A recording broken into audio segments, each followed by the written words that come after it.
some portions of it, but Yeah. I'm just here to heckle both. Good. I'm not here to contribute in any meaningful way That's to the right. conversation. Good. well, feel free to step in. Would you like a coffee or anything? Yeah. Let me see if Dr. Green has contacted me. All right. So, are you interested in religion, Neil? Is that I used to be more interested than I am now. yeah? Yeah. Yeah, I took a psychology religion class and, Oh, yeah? and did a thesis about Christian attitudes towards Muslims and towards gay people, and how if you basically remind the fundamentalist Christians that Muslims hate gay people, then And they like them more. they like Muslims more. They hate them less. Yeah. Did you see? I just saw this image. I think outside the medical center, there's some big TTU seal where they had defaced it with no Muslims here or something like that. Yeah. Was that today or when was that? I think I just saw the picture today, but when Yeah, did that happen? was I guess last night. Last night. Did it?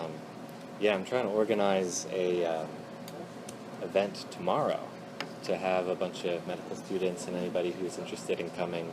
We're just going to put flowers around the seal and Oh yeah. make signs that say everyone is welcome and engage in just general merrymaking and such. General merrymaking. Yep. So why does North Carolina has a huge Muslim population? I mean the school, right? Pretty big, yeah. Am I thinking of the wrong place? I don't think it's exceptionally large. Well, where was It's, was there just a there was a shooting. shooting That was in North Carolina. That Yeah. was the dental school. at the dental school? Okay. The dental school at UNC. And I think they said like Yeah. there's some, well, not absurd, but like very large. 20% of the student body is Muslim or something, which I thought was very high. Like I thought would be, for example, much higher than the population of the surrounding area. Yeah. And maybe the Why dental is school that? specifically. Oh, not the- oh, is it? I don't think that the general Yeah. campus is 20%. Maybe That's a lot. That's what I thought, lot. but Yeah. That's a lot. it is a lot. But who knows? Maybe it is. Maybe that's as far as I knew. Yeah. I had no idea. But Yeah. Yeah. that would be a lot. Well, But is that also where the they were going to have the bell tower ring out the thing? Is that North Carolina, or is it somewhere else? So there was I don't know. one school. It Yeah. might be Duke, actually, that I'm thinking about. Okay. But there was a school over there, plausibly Duke or North Carolina, which, on Friday or whatever, the church bell rings at noon and they sing some hymn or something like this. And the Muslim group on campus had gotten them to agree, well, they would just one time, it's as a one-time thing, not as like every Friday, would ring the call to prayer, or the Muslim call to prayer. Oh, okay. So ring the bell, and then the Muslim, whatever the cultural leader is of the campus was there, would have the call and the gathering. And it was just supposed to be a nice, interesting get-together or family thing or whatever. And then it got revealed that this was going to happen, and there was like massive complaints in the newspaper, and the city and alumni were threatening to withdraw the money that they gave because the school was, actively, telling people to pray to Allah or something like this, So, but now that I think about it, I think it was Duke actually, not North Carolina. But That anyway, sounds they more said like Duke. they said in the article that there was some percentage of the students were Muslim, and I was shocked by how high it was. Mhm. So, yeah, and they're like, lots of them are international students that come over and stuff. So, anyway, yeah. Well, Dr. Green can't make it, all right. so Well, tell him I said hi. just gonna be us. All right. Cool. Yeah. So we emailed a little bit. Yeah. But I. You don't want to talk about qualia, do you? So, do you know what? Have you read any of these emails where Josh told you what we've been talking about? Yeah. Yeah. I'm fairly up to date. So, I bothered him about qualia. yeah. Yeah. Yeah. So I don't know what they heckled me are, before now. if they exist. I guess I assume they exist, but they're something physical. I guess they're probably brain processes, but if they're not, then they're just caused by brain processes. I certainly don't think they're evidence for God. So let's just say, go with that, and then see where you want to go from there. Yeah. Well, so I try to build my philosophy from the ground up. Yeah. I think that's how Descartes did it. Was starting out with I think therefore I am. Yeah. And then sort of moving forward from Sounds there. terrible. Okay. So I start out with I exist because I'm thinking, right? Yeah. And then I know that my experience of the world exists because I'm experiencing it. So, I mean, I don't want to stop you here, but I have to. So Go ahead. I already am not sure what you mean by saying your experience exists. It's Yeah. true, there's a subject, you, who's experiencing things. Yeah. But in what sense does your experience exist? I mean, I'm willing to grant it to you so that we can talk about it, but I actually don't think that that's clear at all. Okay. Yeah. I think it's evident in the way I say, I think, therefore I am. My experience of my vision, my field of vision, it has to exist because it's right there. I'm experiencing it. When you say, so your field, okay, so there's actually a lot more in that. Okay. So your field of vision, I would say, is not a thing. It's true that you're having experiences, but there's no, so if I talk about, you know, in the sense that there's a table in front of me, there's not a field of vision in front of me. Right. So now there's another sense where we can perfectly well talk and everybody knows what you mean when you say you have a field of vision. For example, I might say, you're in my field of vision and there's somebody over there who I can hear, but who's not in my field of vision. Right. Okay, but that doesn't mean that there's something, namely a field of vision, that you're in and they're not. Right? That's where I disagree. I think it is a thing. Okay. Just like, it's the same as I think, therefore I am. I'm It's not the experiencing same, right? So there's a subject who's doing the thinking. But there's no, when you say somebody's in my field of vision, that could just be a way of talking. A way of talking which is a signal to the person listening that I can see this person and not the other person. Right? It doesn't actually mean there's a thing, a field, that you're in. But it's right there. What do you mean right there? Like, It's not like it's here or there, right? Yeah. I mean, I don't think it's in the physical world, so I don't think you can. Well, then it's not anywhere, right? I mean, But- when you say and it's yet- right there, and yet it so exists, and yet I'm experiencing it. I think that the field of vision, in a sense, is part of what it is to have a visual experience. It doesn't mean it's not something that you experience. It's not like there's you and there's the field of vision and then you have some relationship to it. So like there's me and you and I'm sort of seeing you, okay? But there's not this third thing, the field of vision, which like I see you like through it or something like that, right? The field of vision is something that you use, it's a concept that you use to help describe the experience of seeing. I mean, there's a sense in which the it's, concept exists, but that doesn't mean that it's a thing, right? I mean, but compare that to the physical world. How do we know the physical world exists? Well, there's questions about how we know, but I mean, I think that so it's not that I think that the field of vision is like some kind of massive hallucination or conspiracy or something like that. It's that I mean, let's see, what's another good way of thinking about it? So you said the concept. So there's other kinds of things that we talk about that I don't think exist in some independent way, right? So there's like,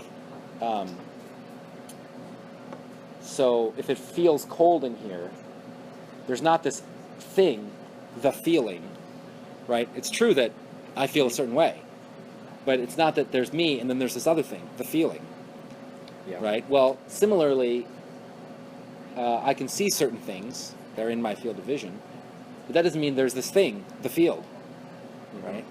Okay, so when you think, do you think that your thoughts exist? So there's a sense, a perfectly ordinary sense in which, of course, they exist. Right. But I wouldn't say that they're in some sense separate from me. Like there's me and there's like a relationship to the thought. Or I'm not saying that. I'm not saying that there's something separate. I'm not saying the field of vision is separate from me. I'm not saying it's well. like a You separate must be entity. thinking that if you think it's not physical, right? Well, do you think? Okay. So I mean, I maybe think thoughts that are my- another good example. If you Yeah, talk about this, so of course, so if I say, look, I'm thinking about ice cream, and at that exact time, 5 seconds ago, I wasn't thinking about my wife. Okay. Right. So, but so there's a sense in which, well, something exists, a thought about ice cream, and something doesn't, a thought about my wife. But I think it's wrong to start putting this into, like, if we talk about the general ontology of the world, here's a bunch of things in the world that exist. There's me, there's you, there's the table, and there's the thought of ice cream. No, I don't think that's like a thing in the world, right? I mean, but on the other hand, it's true that I was thinking about ice cream at the time, right? Right, but if you picture an ice cream cone in your mind, Yeah. like I have an image of a ice cream cone in my mind, Right. and it exists because I'm experiencing it. Yeah. It can't not Well, it's exist. not. You're not experiencing the image. The image is your experience, or is part of your experience. Okay, Right. that's fine. So fine. So let's say I grant that. Okay. Okay. But if I grant that, then I think you're going to start talking like, well, it has these properties and whatever. Uh-huh. But so I'll grant you that it exists, but it doesn't mean that it has, properties in the sense that you're sort of in a relation to it. The way that if I see something else, I would be in a relation to it, right? So, for example, if you say, well, the image is color. I mean, I was just thinking about ice cream. It was vanilla. Well, that doesn't mean that the image has a property, namely vanilla, or something like that. Yeah. So, I'll grant you that it exists, and when That's you great. say something, I'll sort of go back and say, well, okay, but it doesn't. I'm just kidding. Yeah, So, fine, it exists. You have I mean- experiences. I'll grant you that. Yeah, I mean, I really feel like it's a home run. Not at all. The color green exists. Oh, that is not clear at all. There's probably no colors. Right, in the physical world, I don't Well, think that. the only thing that could be colored would be something physical. I mean, our very concept of color means that the thing that's colored is physical. But Right. I mean, the snapshot of my vision contains green inside of it as I look at a tree, Well, so it has to exist. Like No, if the you say color- that green doesn't exist, you're saying my field of vision doesn't exist. Well, that is what I was saying before. Yeah. But no, colors are a special thing. I mean, a color is something that you. Well, I mean, color is controversial, but I think it's you think of the world a certain way, you represent it a certain way, but actually that's a misrepresentation. Actually, Yeah, I objects agree. don't have colors. I agree. But the image in your head doesn't have color either. It's just like the object. So, just like I can say this table looks a certain color, so the image you might be, there's a real fire engine and it's red, and I know what you mean by that. And there's the image, and the image might be red, and I know what you mean by that. But there has to be a sense in which it exists then. Because if What, it the didn't color? Yeah, if it didn't exist, I couldn't think about it. no, that's not true. I can think about things that are literally impossible. Well, the but thought by exists. impossible, you just mean they don't exist. I mean, So the concept or the experience exists. so the the experience thing exists, itself but the doesn't. thing doesn't exist. So Right, in the you physical can world, you can it be doesn't thinking exist. about something, you can be representing it as red, but that doesn't mean that anything is actually red I know. And anything in the physical world isn't red? or anything anywhere. I agree that nothing in the physical world is Yeah. actually red, Yeah. like the way in which I see red. But when I see red, Yeah. I'm seeing something that exists, or I wouldn't be. No, I don't think so. When you're seeing red, so see that block, the T right there. Right? Yeah. So I'm seeing something red, and it's true that there's something exists which I sort of represent as being red. Okay, Right, your But there's representation not- exists. but my representation, well, there's a sense in which it's my brain that's doing the representing. I'm doing That's the fine. representing. That's fine. Well, so in that sense, I exist. But it's not that there's this other thing, the representation, which is red. My brain isn't red, I agree. but my I mean, brain is the that's- thing doing the representing. I know. That's the point of the art. That's So the then whole there's point. nothing that's actually red. I You mean, said it's the but- image that's red, but there's no image separate. There's the thing, the T, and there's my brain doing the representing. There's no third thing that's actually red. I mean, I agree there's no red in the brain, or there's no T in the brain. But Yeah. like, there's a T right there. There's a T there. That's true, There's a T there. but it's not red. In the physical I mean, world, it's not I- red, but the representation my brain creates is red. Well, the reason it's not red is, so this comes down to what I think red is. But I mean, I think we're representing, when you represent something as being a certain color, you're actually assuming that it has a certain kind of physical property, a certain kind of. So, for example, you're assuming other people would see that similarly, and You're assuming that it's a property of the thing. So the only thing that even could be, the very nature of the concept of color is the only thing that could be colored is physical. Nothing could be colored unless it was physical. I mean, And then it's a further claim that, and actually physical things aren't colored either. it seems that's like, what's controversial. It seems like you're starting with the assumption that the physical world is all that there is. Well, I didn't assume that. Uh-huh. I do think, in fact, that the physical world is all there is, but I didn't use that to argue that the image doesn't exist. I just think the image is nothing. I mean, there's another way of talking, which you're is looking at it, though. I'm not looking at the image. I'm looking at the T. Okay, you're looking at the T. Yeah. The T exists. The T exists. That's right. It's over there.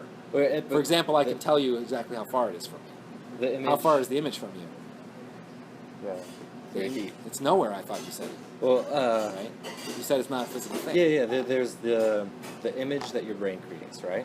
That is Well, different from creates the is already actual a physical so. world. Yeah, I mean, there's this, Or the image again. you're I'm going to grant you experiencing. that's the way we talk. Yeah. Our brain creates something, but our brain doesn't actually create anything. Right. I mean, there's I sure mean, we talk and as though I it did. agree with that too. It's hard Yeah. to explain it or to just. I know. describe. Look, I'm just trying to fight you and be obtuse because I know exactly what you are thinking, Uh-huh. and I think it's a perfectly natural thought, and I think it's wrong. Yeah. So you have to be it's not like I think you're just being insane and saying crazy things.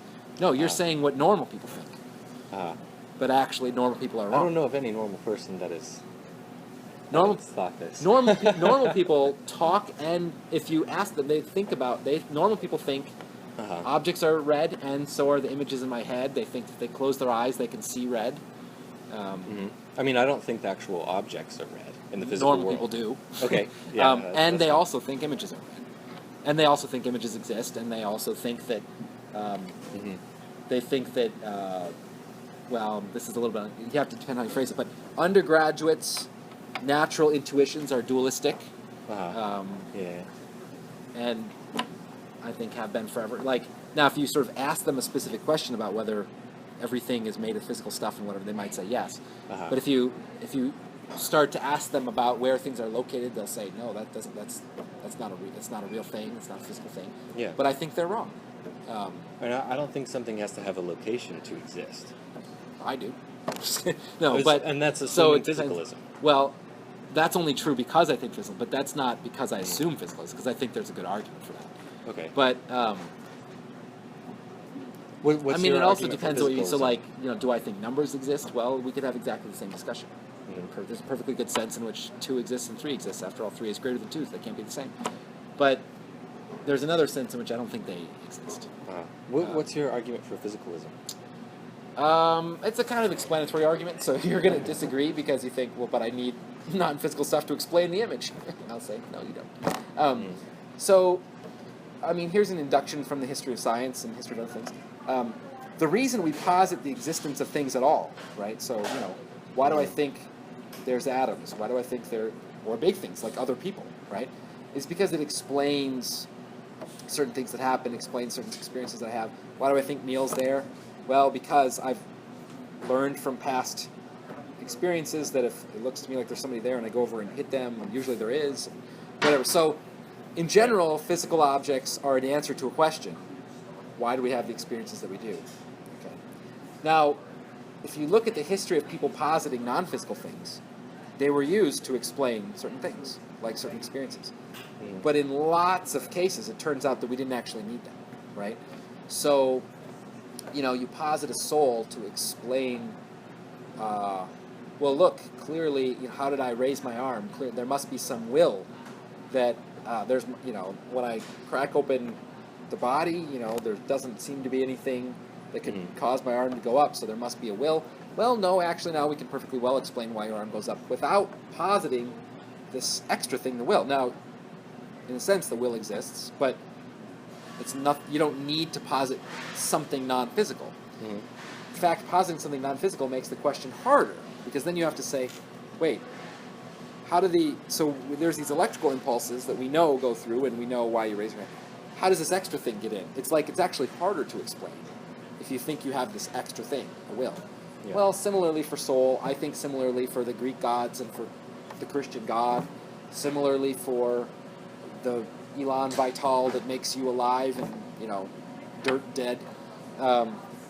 There's a long history of explaining things with non-physical things. It turns out we didn't need them. Well, jump to the conclusion.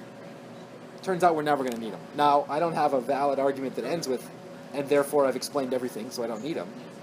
But it's a hypothesis that the reason they never turn out to be helpful is that actually you're never going to need them. Right. So every new thing you come up with, oh wait, how are we going to explain this thing? How are we going to explain that thing? Oh, I'll posit something non-physical. Don't bother. It's just my guess that in the end you're not going to need it. Right. So I think that makes sense for most things. That, positing deity or the Greek gods or whatever, like that seems like totally. Yeah. That seems totally logical to me. Yeah. But I really feel like which is experiences, rock down. Yeah. You know, but I feel consciousness is the end. That's it. It can't be explained by physical things. But I feel like the science it. is really in on the structure of. We want to go ask Mike Sarah over there in the psychology part. I think who that is. I couldn't remember. I think that's Mike Sarah. Yeah. I'm not. I'm not saying So that if you there ask isn't more somebody to who learn about works neurology. in cognitive science about, so what are we missing about consciousness? Right. I mean, they might posit particular problems, but I don't think there's some big thing that we're missing. Namely, you need to you need to posit this extra big non-physical thing, conscious experience. I think they think, no, we can all. What do you want to explain? I can explain it. You want to explain why people see red? We can explain that, right? There's rods and cones and wavelengths and whatever, and I can reliably predict. I can make you see a certain color by poking a certain cone, or I can, genetic defects explain. I totally agree with so that. we have the explanation for all these things. Now, what else is it that I need to explain? The actual image itself, or something like that? Or why does the image have this property rather than that property? I'm just giving an example of something that doesn't have any physical properties. It doesn't have. It's something that exists that doesn't have a location or a mass, or you can't shine light through it. Okay. So here's two Give me ways a we went. counterexample. One way to go is to say that that's because those things don't exist. But let's move that aside and forget I ever said that. Well, let's start over and I'll say, those are things that are just brain processes. Yeah. They do in fact have locations. They're in your brain. And if you say, hey, but I opened it up, I don't see an image, and I say, well, you're right. That's because it's not an image, but it has mental properties. It has seemings. It seems a certain color, or feels a certain way, smells a certain way, and turns out, surprisingly, your brain has those kinds of properties too. Now, one way to understand your brain properties is by introspection and reflection, and certain properties are accessible, namely mental properties. Other properties are accessible by, poking and prodding and doing physical things, namely physical properties. But it turns out that brains just have both. They're physical and mental. It's the same thing. So this is a kind of identity theory. This is what I was pushing in the email. That we do have mental properties. Mental things exist. They're just physical things. Right. Okay. So I think this is our disagreement. When I experience my visual field, I'm saying that I think that the visual field actually exists. Okay. Because there it is, and you're saying that it doesn't exist. Well, on this secondary start, I'm saying it does exist, but it's part of a brain process. Okay, you're saying it does exist. So there is a visual field, and it has mental properties, and it can look a certain way and whatever, but actually it's a brain process. So I agree that there's a brain process that is sufficient for creating an image that, or just for processing all the information. Right. Totally agree with that. Right. But for them to be identical, then the field of vision can't have any properties that the brain doesn't have. Right. And the field of vision has a property that the physical brain doesn't have. Like what? The color green. The brain. So the field of vision is not green. We're experiencing green. So it's. It looks to us like we're seeing a green thing. Okay. But there's no actual green thing. Now, the image exists, but the image is not green. How are you defining field of vision? Well, this is, I mean, I think I there don't are know, two but, definitions. well, fine, go ahead, give me a... Okay, there's one definition where I think it's the intuitive, everybody's walking around day to day, seeing things and interacting with the environment, and that's their field of vision. What do you mean that's their field of vision? I mean, you're not going to be able to point to it. So, if you First-person say there's the experience way things seem to you, Yeah. that's right. And if you want to say, and that thing has properties, I'll say fine. I'll give you their qualitative properties. It has mental properties. It feels a certain way, looks a certain way, whatever. I'll give you all those things. Yeah. But that doesn't mean that it's not physical. So you're going to think, I guess, that the brain causes a certain thing to happen. And I'm just saying, no, the brain process, it doesn't actually cause it. It is that thing. Mm-hmm. Right? Just like... But they don't share the same properties. just like why not? So there's properties that you can access certain properties of the thing. So think about it like this. H2O molecule, there's a sense in if you didn't know any chemistry, you'd say that molecules don't have the property of being wet. But actually they do. Now, it's a kind of a strained sense. It's a weird way to talk. I would never say this clump of molecules is wet. But actually water is wet, and water just is the clump of molecules. So there's a certain way of accessing the field of vision, namely introspection, which sort of gets us certain properties, like how it looks and how it feels and whatever, but can't tell us, for example, where it is. There's other ways of accessing brain states, namely by poking and prodding and doing physical experiments and whatever. And they access certain states like location and duration and time and whatever. Mm-hmm. But actually it's the same thing. Mm-hmm. It's just that introspection can't tell you where something is. It can only tell you what it's like. And physical poking can only tell you where something is. It can't tell you what it's like. Right. Well, similarly, touch can tell you something, whether something is hot and cold. But some other kind of physical measurement can only tell you its mass, for example. Well, similarly, right? It's different ways of accessing the same stuff, right? So it doesn't seem like hydrogen molecules and oxygen molecules can be wet, but in fact they are. Okay. I mean, I feel like I'm agreeing with you on what you're saying, but No, I don't you see can't. how I don't see how it's You don't say that affecting gets on my the problem? argument. Well, Yeah. what if I said that H2O is identical to water? Would you say no, it's not? H2O is identical So to water. I've got a clump of H2O molecules, and I say, hey, there's some water right there. And I say, hey, there's some H2O molecules right there. How many things are there? And it's one, right? Not really, because there's more than one molecule. But you know what I mean, right? So there's not like two separate things that are like really closely connected. There's like the molecules are sort of like causing the water or something. You say, no, the molecules are the water. Well, similarly, it's not that the brain sort of causes a certain visual field. Mm-hmm. The visual field itself is a brain process. The visual field itself is a brain process. I mean, Or pain is. I agree certain with that. things firing. I agree with that. Well, then and it has physical yet- properties. If it's a brain process, it has physical properties.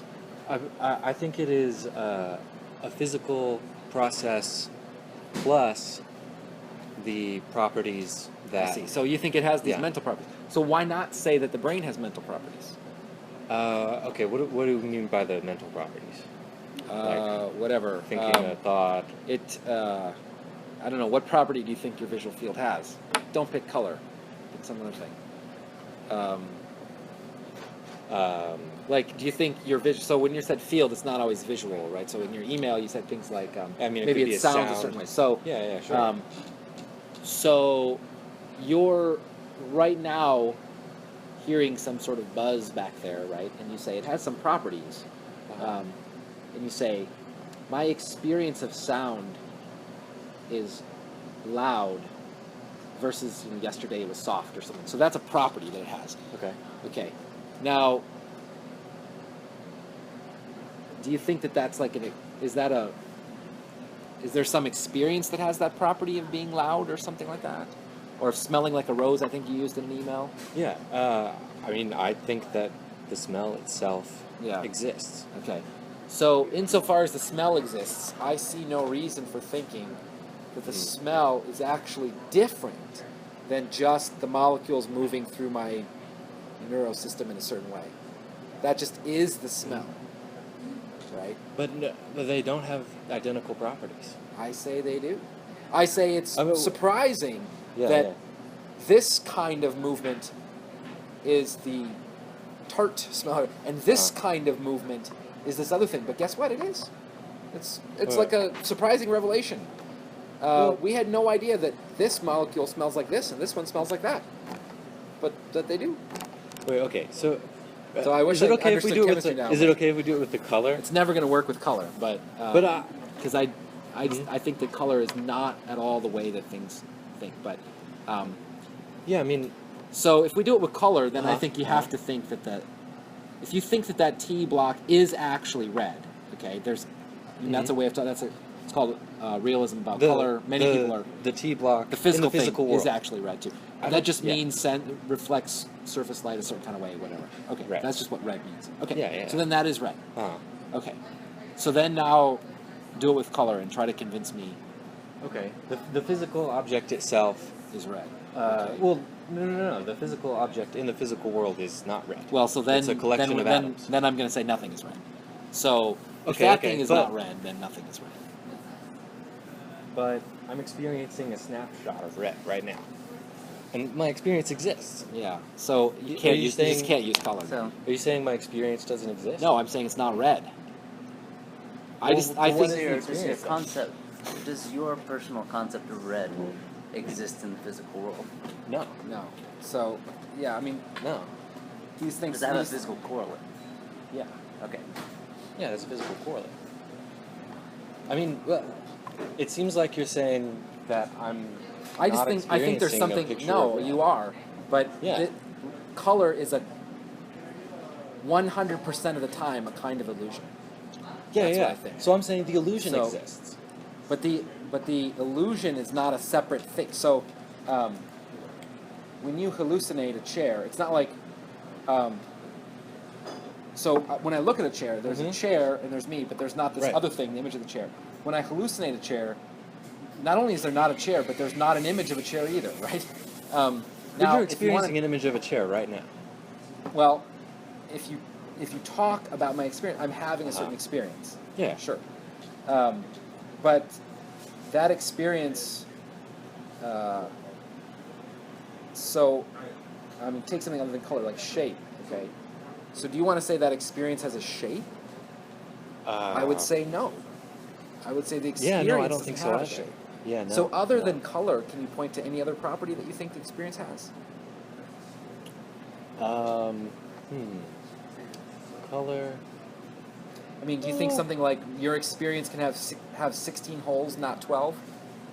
Okay, have like 16 holes right there. I don't know. See, I don't think I Yeah. think there's a Let's say no. I think the same sense when you say my image is red. I Yeah. also think my image has two T's in it. Yeah. But, okay, I agree with But that. my image doesn't have two T's because there's no there's no image to have T's, right? T's can't be in You're saying something that- that's not real. I mean, in a certain way. You're saying there's no image to have T's, but I'm So- experiencing it. Like, You're having an experience, Yeah, but yeah. the experience doesn't have T's in it.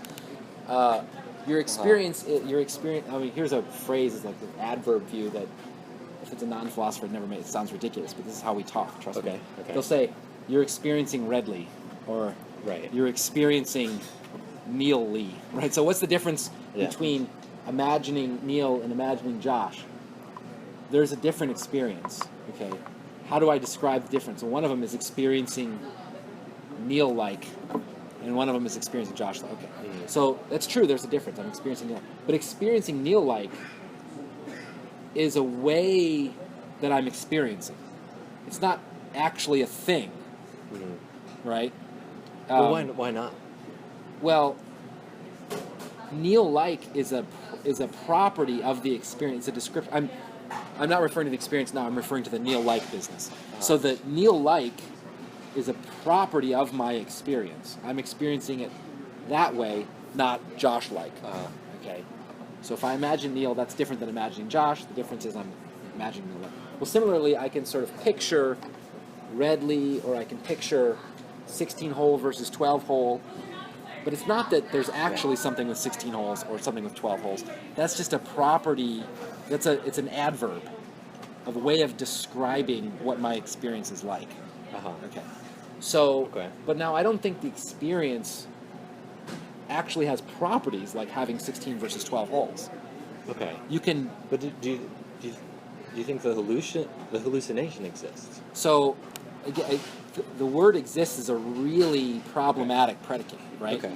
So, in one sense of talking, basically anytime you say anything, that thing exists, right? But in the serious sense, the sense you want your conclusion to be, then I'm going to say no, right? Okay. But in the sense of, well, look, I can talk about it. It has these properties. It's got Neil in it, not Josh. Then it seems like it entails that it exists, right? Right. Can you give me an example? But it doesn't exist, right? Well, numbers, right? So Okay, I think numbers are the same. I think you can say things like the number 7 is prime, and you say, doesn't that mean it has a property? And I'll say, sure. And you say, well, what has properties? Only things that exist. And I'm like, well, okay, fine. And you say, aha, numbers exist. And I say, well, no, wait, slow down. If you seriously mean exist, right, then no, right? But if you mean like, it's true that it's prime, it's false that 8 is prime, right. so therefore there's a thing that's prime, namely 7, therefore there's a thing, therefore it exists, well, okay, fine, right? Okay.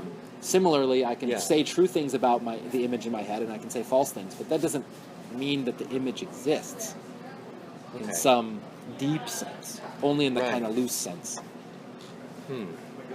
So, I like the example with numbers, but I think there's a difference Or between fictional characters. Right. You think Sherlock they're Holmes different. exists? Well, I mean, kind of. Yeah, right? yeah. You can say things like, look, Sherlock Holmes wasn't around in the year 1200. He was invented in, late 1910 or whatever it was, right? Okay. But that doesn't mean that something like came into existence that wasn't there before. Right. Right? Okay. Are there Similarly, different when words I for the imagine different things... kinds of exist? well, I don't know. Sorry. no, not really. So this is why we have these. This is why some philosophers make a living. Right? Okay, right. So there's a sense in which yeah. hobbits and the Lord of the Rings exist. There's a sense in which they exist, but they don't exist in the physical world. Right. Okay? Right. And there's a sense in which 7, the number, exists. Yeah. And you can make true or false statements about it. Right. But that doesn't mean that 7 exists in the physical world. Right. Right. Or anywhere. Now, that last Or thing is the anywhere. complicated bit. Uh-huh. The or anywhere. Right. I would say that, but not everyone would. A lot of philosophers come in and say, what are you talking about? Numbers do exist. They're just not physical. They're just not. Similarly, pains and feelings and images and whatever exist. They're just not physical. Right. But here's another view. They do exist and they are physical. Now, no one thinks that Sherlock Holmes is physical. But actually, plenty of people do think that conscious experiences are actually physical things. Okay. Right? Okay, so there's the exists but not in the physical world. I think that's the sense that I'm arguing for with my first-person experience of vision. So It I exists. don't think so. I think you mean something very strong. You mean there's actually real things that are non-physical. So, like, for example, when I say I think God doesn't exist, Yeah. I don't mean the really silly thing. Like, no one's ever talked about him. No, Right. they have. Right? The concept Right. exists and has property. Right? So, you're like, if you say, I mean, there's something weird. How could I say things like, look, God is not in time? And I'd say, that's right, or whatever. Say, ha, got you. Now there's a God. And I'm like, okay, well, that doesn't count in that sense. In the real sense of exists, not only, so in the weak sense of exists, God exists, but he's not physical. But there's a stronger sense in which many people think he exists, but he's not physical. But I mean in the strong sense of exists. And I Right, think right. throughout you've been talking about this strong sense, which Yeah. is that not just the way we talk about, although maybe you think numbers exist in the strong sense too, but some people think they don't exist, there's no real numbers, but you can talk about them. Let's call that the weak sense. But then there's the strong sense, which I Right. think you're saying, no, there are things that are non-physical that exist in the strong sense. Yes, They that's what I'm really trying do to say. exist. But compare that to how we know about the physical world. How do we know about the physical world? Well, how we know about things is very different. I mean, so if there are non-physical things, we couldn't learn about them by physical means, I agree. right? Yeah, I agree. But that doesn't immediately say there's nothing that's non-physical. But Right. it does sort of I agree. seem to say that if something was non-physical, we couldn't use it to explain physical things. Yeah. Because how did we learn about it? Yeah, yeah. But, Right. Okay, so we know about the physical world based on Message, these. so let me just check. Yeah, go ahead.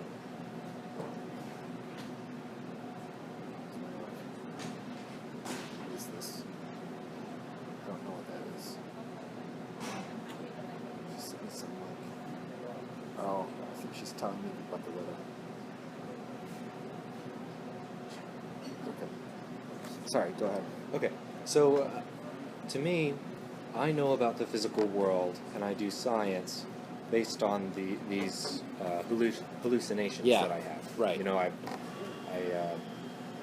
create a, or I experience the data by looking at it. Mhm. Okay.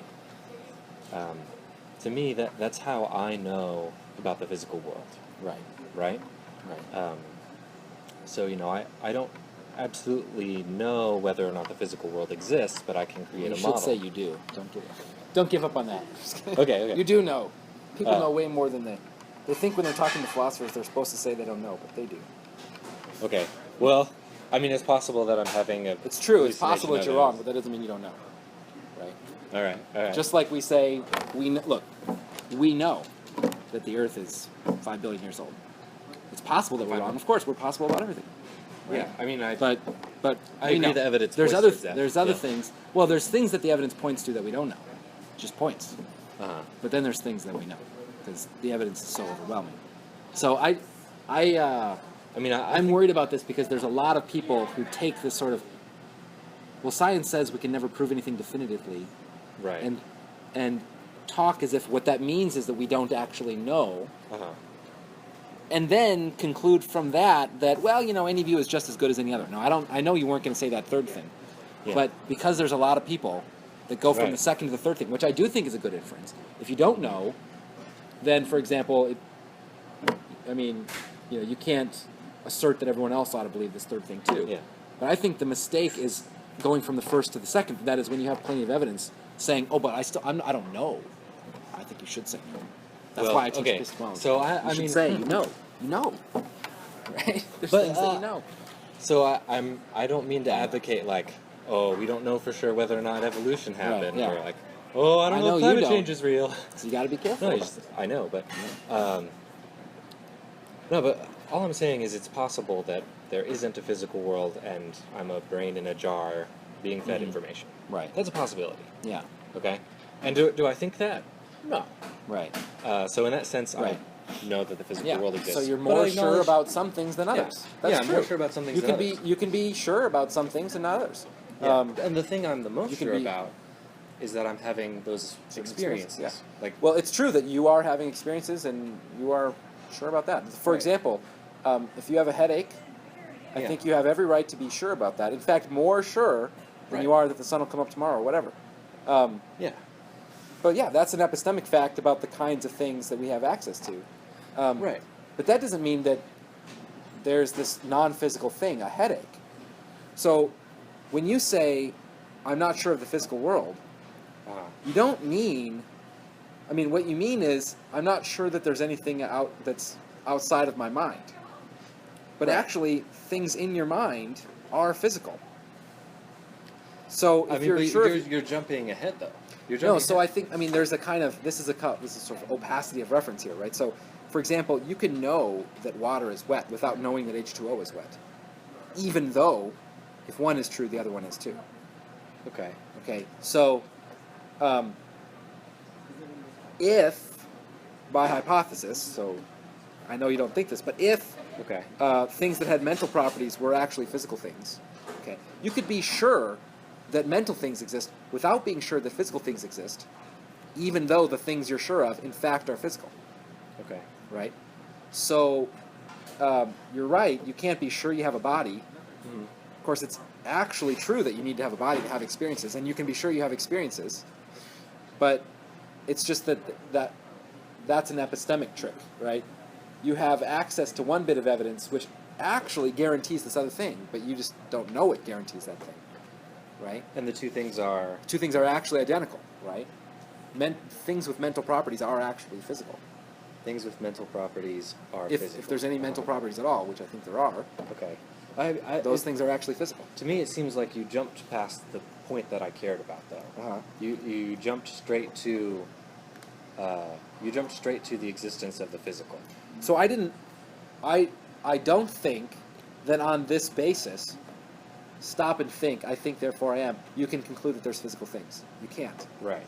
Okay. Yeah, we're on the same page there. So I'm not assuming that they're physical things. And maybe I'm just anticipating here, but I know where you're going. You've already Okay. emailed this. Yeah, yeah. It doesn't mean that the mental things that exist are not physical. Okay. So Yeah, it even doesn't though- necessarily mean it. So right, but Yeah. the following is actually not a good argument. I know that mental things exist. I don't know that physical things exist. Therefore, mental things are not physical.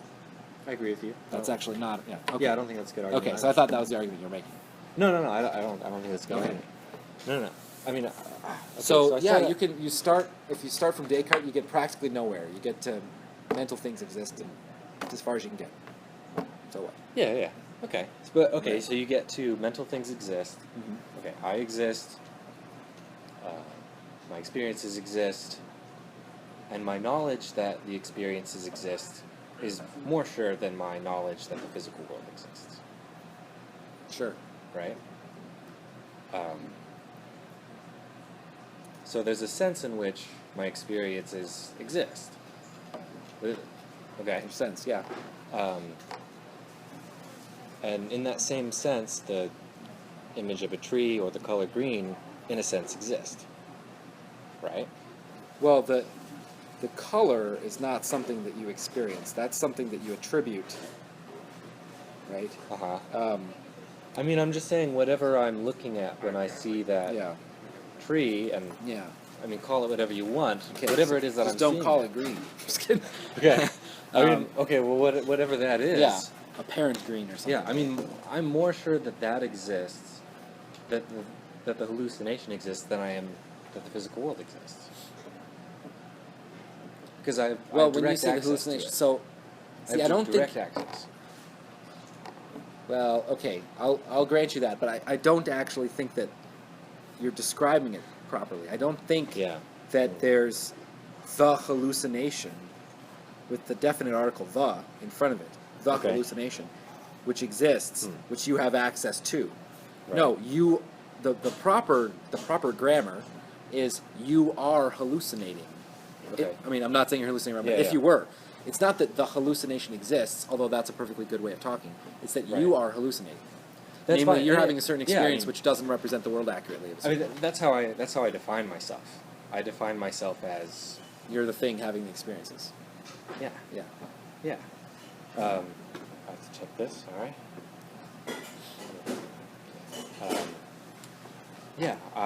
I am the experience of my visual field. I am the mental image. Well, you're the of thing my mind. having the experiences. You're not identical to the experiences. I mean that's. I think that's more accurate to say that I am. Well, then you give up a lot of stuff. Uh-huh. Some people have tried that. Okay. Hume says he's just a bundle of experiences or whatever, but Yeah. that's weird. I mean, I think it's more accurate. Well, It's more but then clear. for example, do you believe in personal identity through time? So are you the same person as you were 5 years ago? I would say yes. But if a person is a bundle of experiences, they're just constantly changing. Yeah, Right? I would go with constantly changing. So, well, yeah, that was a poor phrasing. So there's a kind of change where there's the same underlying thing, Yeah. which changes its properties. Okay, Uh-huh. but then there's another kind of change, which is like a pile of rocks as a pile where rocks come in, rocks go out, rocks go in. In that sense, you say, well, the pile of rocks is just a pile, but actually it's not the same pile of rocks. All the rocks are different, right? Okay. So if you're just a bundle of experiences, like Hume thought, Yeah. then personal identity through time is a myth, right? Because the bundle of experiences, like the collection of rocks, Yeah. there's nothing over and above the individual rocks, Uh-huh. just like there's nothing over and above the experiences. But I think there is something over and above, although that's a bad phrase. Okay. There's something else, namely you, Right. who has experiences. It's not that there's just the experiences. Right. Right. Well, I don't care either way. It could be either Well, it way. makes a big difference. For example, you're morally responsible for things you did 5 minutes ago. But yeah. bundles it of experiences it could be aren't either way, and responsible. I think my argument is still valid. Okay. It could be either way. Right. So So so it's go a ahead. So separate you topic. are the experiences, and then what? Um, Do they close at 5 or something? Is I that was late? going to chat us. I don't know. It's not even 5. Is it 4:30? It's 4:28. Is there somebody out there? Well, they'll kick us out if they want us. But this might be their way of telling us to leave. Oh, I'm allowed to take this. Yep, I have to take this. All right. 1 moment. Hello? Hey, how's it going? Maybe they're doing a light check. So Neil, how long have you been in North Carolina? 2 years. 2 years? Yeah. Social psychology, huh? Mm-hmm. So is there So in your second year, do you already have a particular topic that you want to work on and stuff, or? So we start, the professor that I came in with broadly does work on mind perception. So what sort of properties we attribute to other people, which is I see. other people's minds. You Right, can't really yeah. know, but you just guess. And depending Yeah. on how you guess the attributes of somebody's minds are, so like how agentic they are, Yeah. or how much they experience things like pain or pleasure, you treat them different Yeah. ways. So we look at that, and mind perception is something that ties closely to moral judgments, which is the other part of the lab. Yeah. So So do you if you think you somebody work feels, on any non-human animals or just humans? just humans. Just humans? Yeah. So, yeah. So in what kind of cases do you treat people morally better or worse? You attribute certain mental states to them, then you treat them better? Or So if you attribute somebody more agency, so you think that they're responsible for their actions, they have the sort of power and mental yeah, capacity to do things yeah, volitionally, then yeah. you give them more credit for the good things they do. You also punish them more harshly. You also So is the punish difference? people. So how do we judge the difference? Like, I mean, other than like somebody looks like a little kid versus they look like an adult, is it? I mean, when do I look at someone and think, they don't really have the? I'm not going to punish them because, is it their mental abilities? They don't seem very smart, or they seem. Yeah, Not all of it. there's a lot of different cues we use. So Yeah. I mean, there's the obvious stuff. Like a kid is not agentic. Right. Is really sensitive to pain and Right. pleasure. We have a lot of Right. they get moral priority. We don't want Right. them to be victims. Yeah.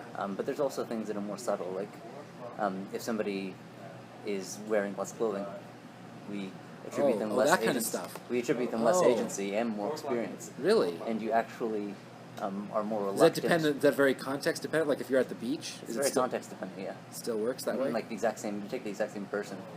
You have them either wear a shirt or not wear a shirt. Yeah. And then you have participants, administer shocks to them Right. for something they did wrong, and they don't want to punish the person who doesn't have a shirt on, even though the amount of pain. Because you think they're not really in control or something? Because they think that they're actually more sensitive to pain. Like they Or more experience oh. pain more than someone who isn't wearing a shirt. In the same way, but to a lesser extent, than you would think that a child. Wait, the person with the shirt you give more pain to, or the person without? without. Oh, wait. Without. Oh, I mixed that up. Yeah. So if there's no, you give more pain because You you think think they don't feel it as much? No, you think they're experiencing more pain per shock, so you give them less shocks Oh. if they're not wearing a shirt, because they seem more vulnerable. Ah. But you well, think that kind of makes sense. You think I that it guess. fundamentally changes the way they experience Huh. pain, and that changes the kind of moral priority. That's interesting. You don't want to punish them as much. You don't want them to be the victim anymore. Right. You're more likely to protect somebody like that. Hmm. Yeah. What are some other cues? Some other cues. Let's see.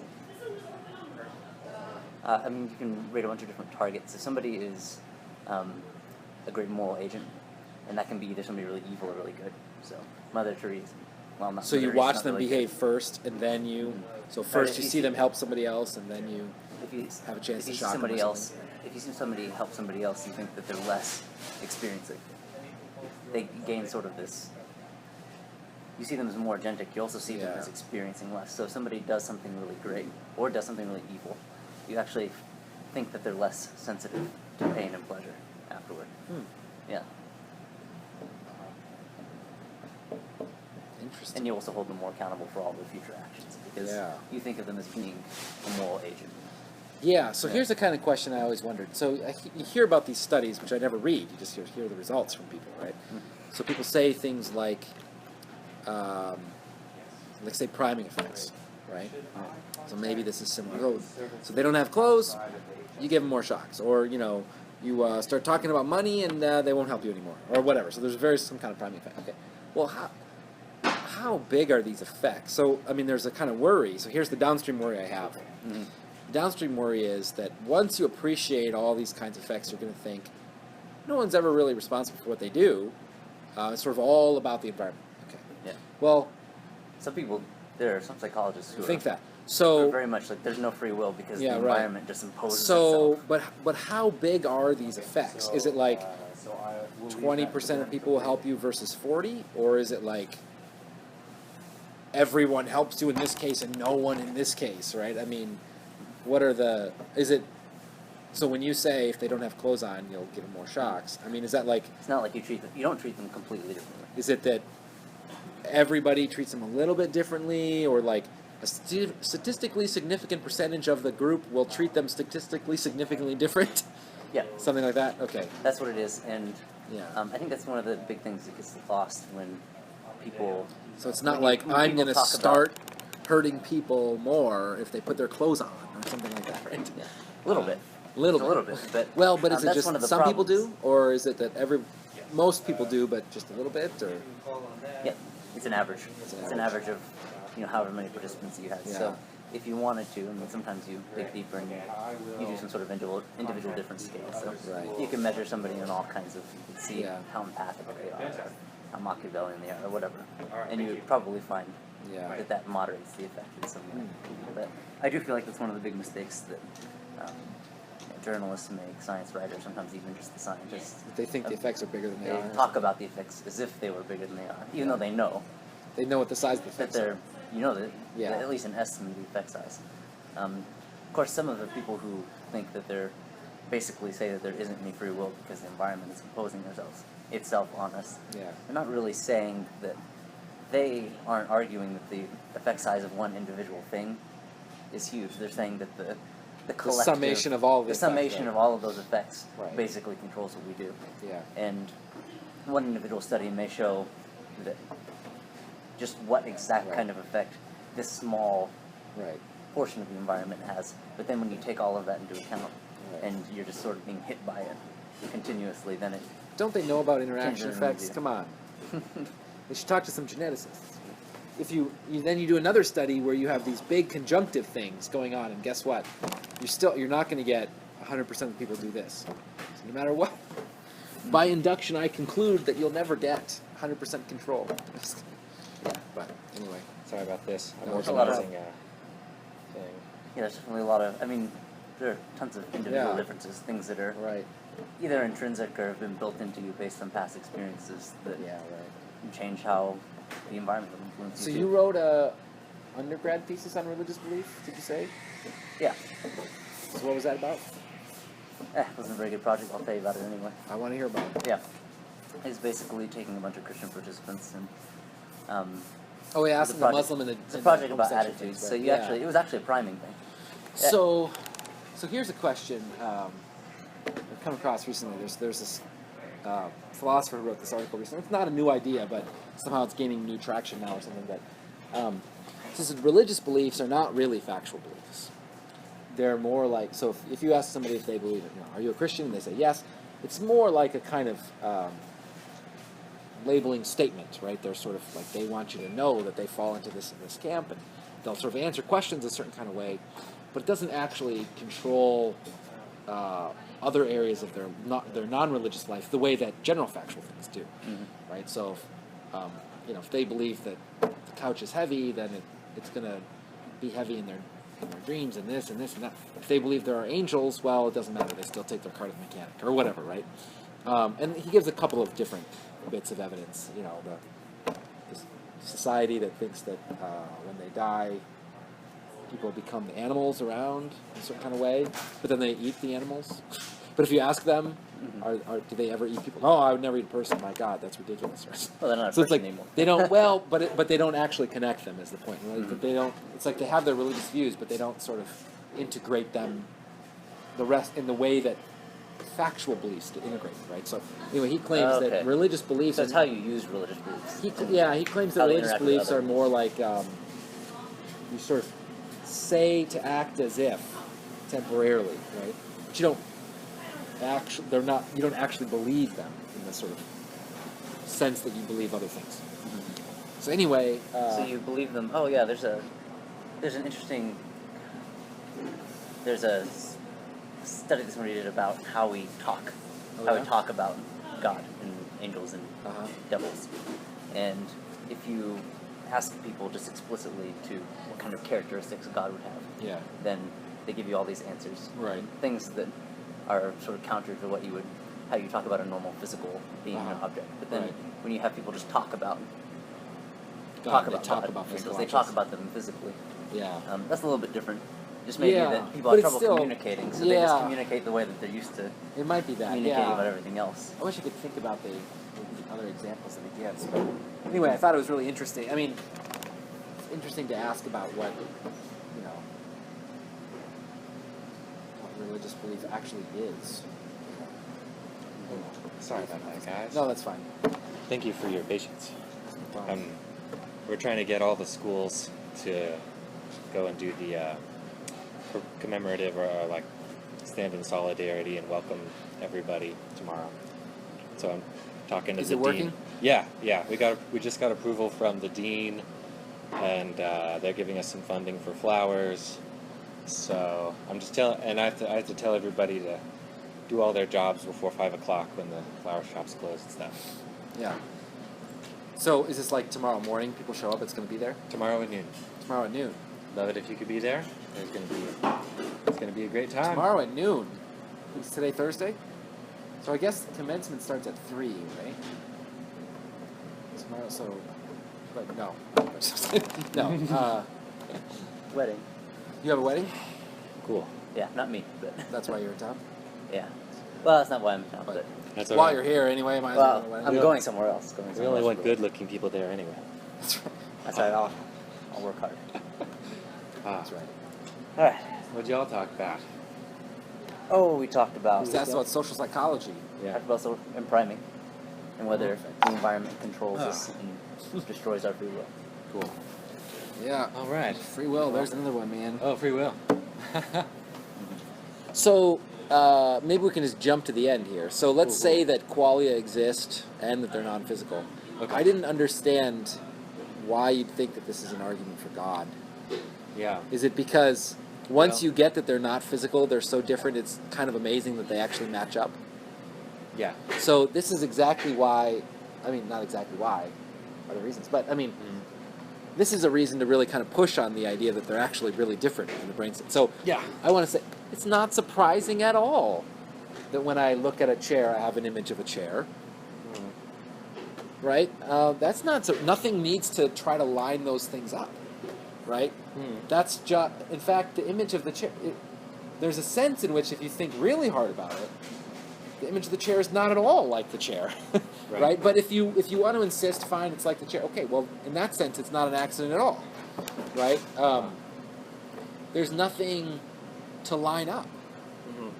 But Right? but then the physical can't cause the non-physical, right? Well, see, if you think the physical can't cause the non-physical, and again, it's sort of like whatever your conclusion, I'm going to be especially hard pressed to grant you that the experiences are non-physical because, of course, brain stuff can cause these experiences, right? I thought we were granting that.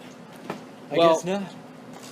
granting that the physical can't cause the non-physical? Well, Well, if you, I thought we were granting that the quality exists and is non-physical. sure, we're granting this for the sake of this argument. Okay. Um, Yeah.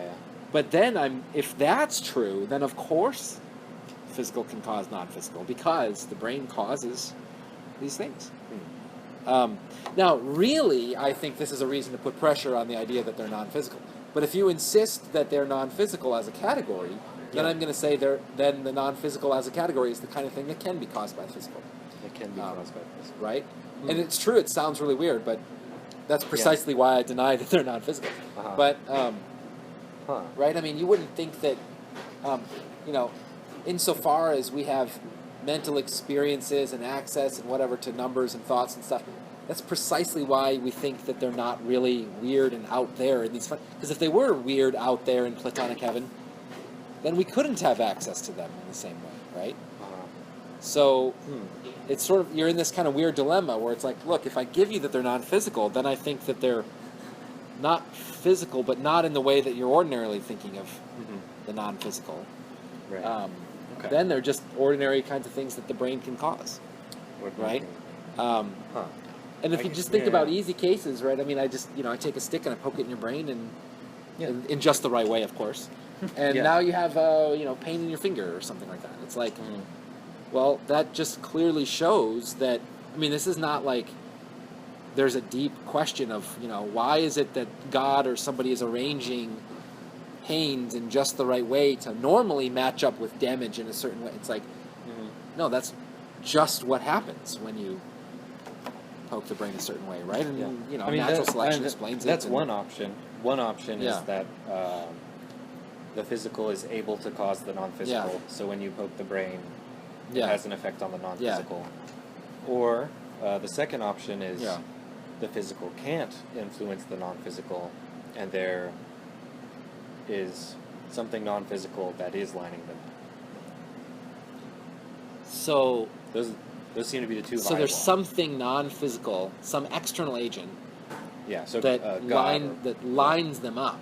So do I have a right to ask questions like why he would bother? So let's imagine you're having this image of the T, and then I cut your head off. Why does the image go away? Right? I mean, yeah. you can say, well, God just wants them to be lined up in the right way, but that doesn't answer the question. I mean, there's obviously a much better answer, which is that they don't need to be lined up on a case-by-case basis, Yeah. right? There's just a general regularity, a law of nature about the way physical things work, such that they lead to this kind of experience, Right. right? I mean, either it's that or whatever God is isn't deistic. Whatever God is cares about human experience. Well, I mean, that's not the only explanation. But, I mean, I'll grant you that I guess that's one possible explanation, Yeah. is that there's something that's, like, actively trying to line these things up Yeah. and has the power to do so. But that seems like an absurd explanation. I mean, why would you ever... So, imagine that somebody did that in the physical case, right? Why is it that every time we have these... Every time, positive charge goes near a negative charge, the force increases and they start to pull together. Oh. One explanation is that there's a general law of nature that says, here's this regularity. In fact, positive charges interact with negative charges. Here's another explanation. Every time they get close, there's an external agent that makes them want to get even closer. What an absurd explanation. But that's Right? Why would physical you dealing posit- with physical, though. So you would never, you would never posit. But extra. but why not? The idea, if you can have, is because sort of one regularity is a much better explanation than constant control, right? Well, similarly, one regularity that says there's just a regularity between brain states and mental images. That's a much better explanation, right?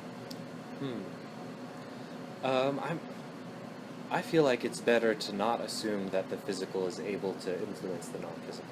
I think that's more reasonable. Why would you think that? I mean, in fact, I have evidence that it can, right? Assuming these things are non-physical. I can directly make something happen. Now, if you say, no, you didn't make it happen, you just made the brain do something, and sort of, it's just a coincidence that we know for sure that God is going to do this thing? No, I mean, Yeah.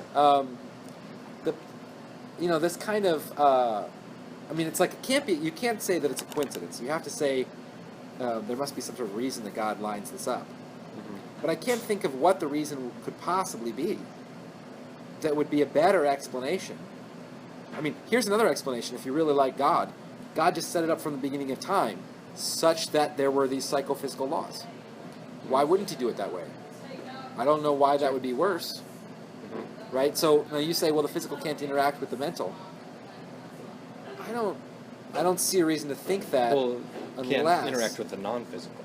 the non-physical, yeah. But I don't see why you would think that unless you. Well, I just don't see why you would think that at all, Mm-hmm. right? The only reason to think that the physical can't interact with the non-physical is like some kind of definitional thing. But then you only know something is non-physical when you know it's precisely the kind of thing that doesn't interact with the physical. But these things do interact with the physical. Mm-hmm. You're just claiming not in a causal way. Okay, right? I like that argument. So if you I think like about, that. so here's an argument that numbers, if they exist, are non-physical. You say things like, nothing we do could affect the fact that 8 is greater than 7, and they don't interact with us. And okay, so you actually infer the non-physical from the non-interaction. It's not the other way around. It's not, if you knew something was already non-physical, you couldn't thereby sort of infer that it wasn't interacting. You'd have to sort of already know that. Mm-hmm. But I don't think visual images and brain states are such that you could somehow already know they're not interacting. In fact, exactly the opposite, right? Mm-hmm. Okay, yeah, I like that. That's good.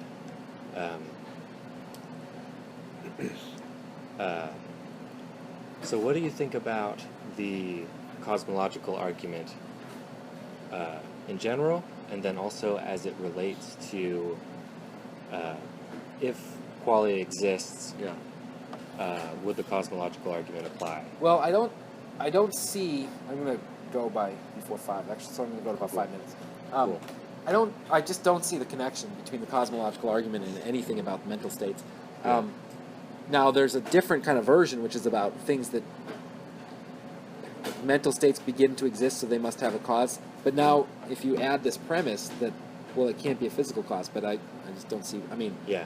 if these experiences are mental things, they definitely have physical causes. Mm-hmm. But separate that from this question about the cosmological argument. Yeah. I don't know, it doesn't seem like a good argument to me.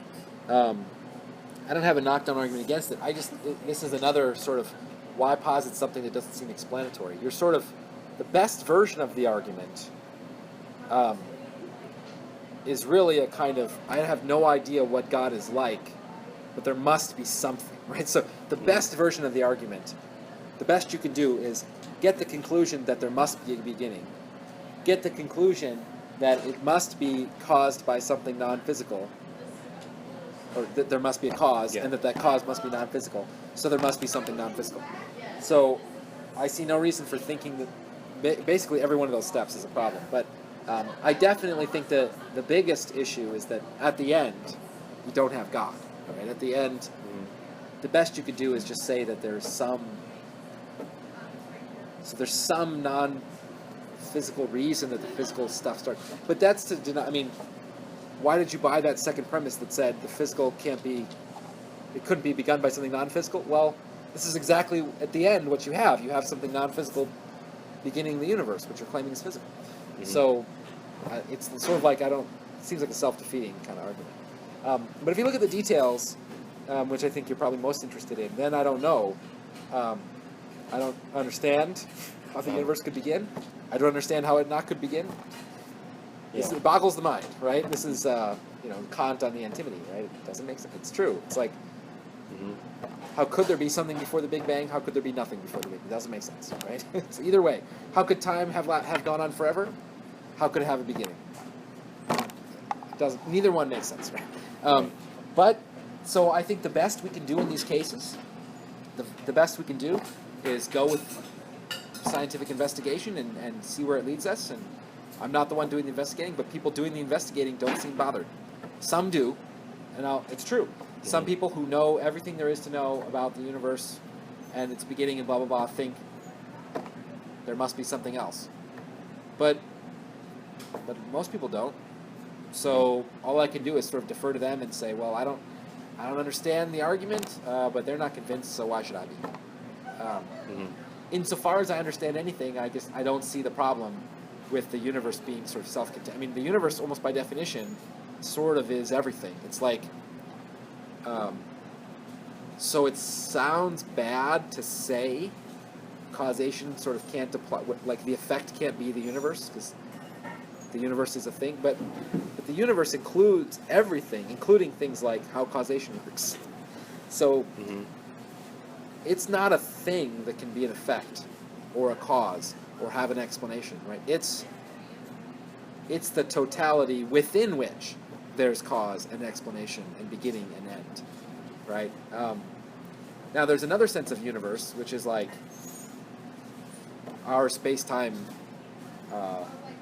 strand, whatever it is, okay. But in that sense, our space-time could have perfectly well started as part of some other bigger cosmos thing. And then you say, where did that come from? And I say, well, we don't have any, by definition, we don't have investigation beyond our, there's, so maybe the thing is the observable universe. So where did the observable universe come from? I don't know. It probably has a beginning. Yeah. Where did everything come from? I can't even understand the question, really. It's like I know what you mean, and I'm not like blaming you or anything. I mean, I don't understand sort of like what it is we're asking, even though yet people ask, you ask this all the time. Right? If you say the observable universe came up because of the quantum laws and fluctuation, somebody says, well, where did the laws come from? It's like, where did the laws come from? Those are the laws, right? Those are the laws of nature. I know what you mean, where did they come from, but like they couldn't have come from anywhere, right? Sort of like, it's like what it is to be a law, is that's the way things work. Now there's a different sense of law, which is our observable universe works a certain way, and that could be the result of something. But then there's like the way things are, and nothing brings that about, right? I guess. Cool. I don't know. Cool. Very, very confusing. Thank you very much for your time. Cosmology's for. Oh, no problem. Still don't know what qualia are, but whatever. Yeah. I mean,